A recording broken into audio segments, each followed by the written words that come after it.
Chizuk from the Parsha, Erev Shabbos Kodesh, Parshas Chayesura. This week's Parsha, the Torah tells us about the years of Chayesura.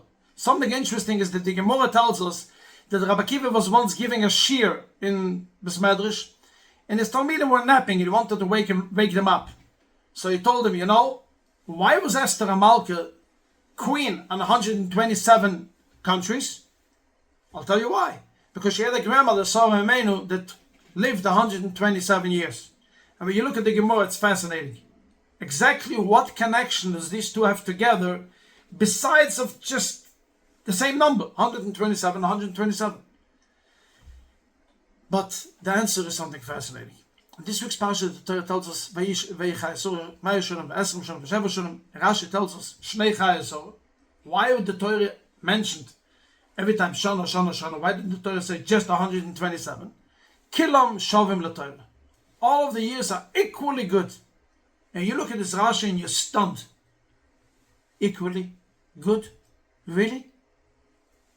90 years she waited for kids. She was walking in the street. She saw young mothers with kids she doesn't have. This is called Shavim LaTorah. She was kidnapped by Avimelech, kidnapped by Paro, went through 10 journeys, arrived in our countries where there were hunger, poverty. This is Kilam Shavim LaTorah. Yes, this is what Rashi tells us.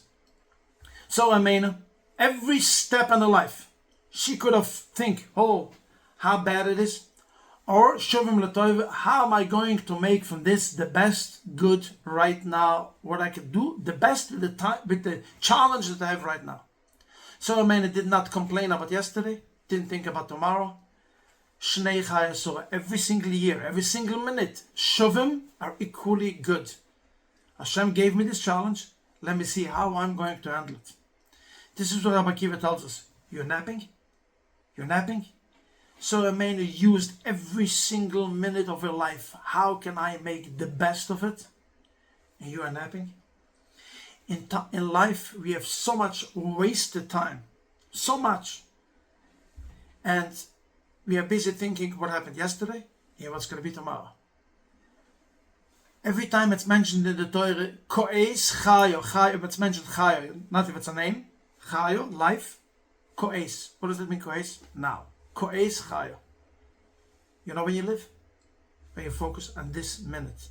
What can I do now? How do we saying by Ma'ariv, V'oser Satan milfonenu ma'achenu. Take away the Yetzer Hara from us, milfonenu and ma'achenu, before and after.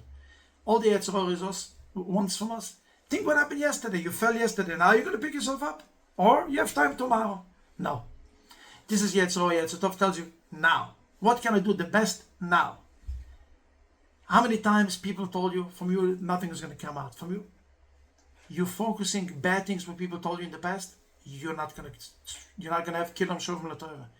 Your focus is what to do best right now. There was once a very famous woman, I forgot her name. And she survived the death march of the Holocaust. And they asked her once, how did you survive the Holocaust? And she said something fascinating. I survived the Holocaust and the death march because I only focused on the next step. Bigger people than me, taller people than me, man fell. You know why? Because they look how much more I have to go. I did not look how much more I have to go. I did not look how much I went already. I only looked for one thing. Next step, one more step. I'm doing one more step. And when you're focusing on what you could do the best right now, then you will have a life. Kilom, Shuvim, Latoiva, Agit Shabbos.